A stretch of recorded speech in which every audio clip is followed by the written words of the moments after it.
అన్న నమస్తే. నమస్తే.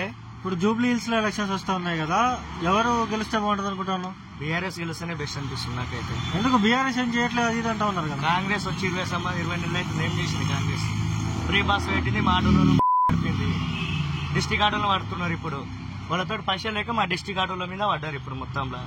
ఈ కాంగ్రెస్ వచ్చి ఏం చేసింది చెప్పు? రైతు బంధు అన్నది, ₹1,00,000 అన్నది ఏడిచ్చింది?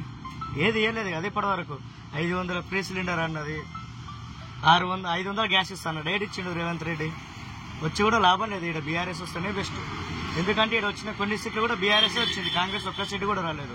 మళ్ళీ బీఆర్ఎస్ రావడమే బెస్ట్ ఇక్కడ నాకు తెలిసిన కాడికైతే. ఆటో వాళ్ళకి డబ్బులు ఇస్తే అది అన్నాడు కదా రేవంత్ రెడ్డి, ఇచ్చిండా? ₹1 ఇచ్చలేదు. ఆటో నింపిన వెహికల్ కానీ ఏడబెట్టుకుని అర్థం అవ్వట్లేదు.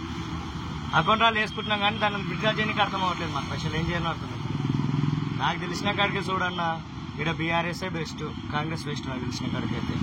70 సంవత్సరాలు పరిపాలించి ఏం చేశారన్నా? ఏం చేశారు? ఇక్కడ రైతులను రోడ్డు పైన ఇడిచారు. తెలంగాణ ఉన్నప్పుడు నీళ్లుండే, రైతు బంధు పడుతుండే అని పడుతుంది. ఇప్పుడు ఏది పడ్డది? రైతు బంధు లేదు, తెలంగాణలో ఏమీ లేదు.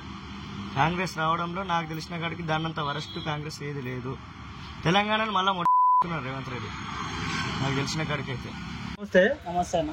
ఇప్పుడు జూబ్లీ హిల్స్ లో ఎలక్షన్స్ వస్తా ఉన్నాయి కదా, ఎవరు గెలిస్తే బాగుంటుంది అనుకుంటాను? బీఆర్ఎస్ అన్న. ఎందుకు బీఆర్ఎస్ ఏం చేయలేదు అది అంటా ఉన్నారు కదా? బీఆర్ఎస్ ఎందుకు వస్తామంటే మొత్తం డిస్టిక్ ఆటోలు అంటారు. నిన్న మొన్న మా డిస్టికే మేము కూడా బతకనికే వచ్చినాం. వెళ్ళిపోండి అంటే సరే మా దిక్కు ఫ్రీ బస్సులు బంద్ చేస్తున్నాం, మా దిక్కు వెళ్ళిపోయి బతాం.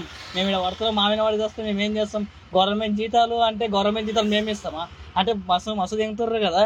మరి రేవంత్ రెడ్డి చేంజ్ చేస్తుండే ఈ మధ్యన మొత్తం డిస్టిక్ ఆటోలు వెళ్ళిపోవాలని నిన్న మొన్న మా మీద పడ్డారు. ఒక ఆటో కన్నా 10,000 వేస్తున్నారు. ఈ న్యాయమేనా? సరే మా మీద పడ్డారు, సరే మా దిక్కు ఫ్రీ బస్సులు బంద్ చేసి మేము వెళ్ళిపోతాం కదా.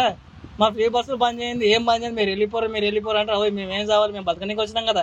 మా తెలంగాణ ఇది కూడా తెలంగాణే కదా, ఇది వేరే దేశం అయితే కాదు కదా. అందుకే బీఆర్ఎస్ఏ రావాలి.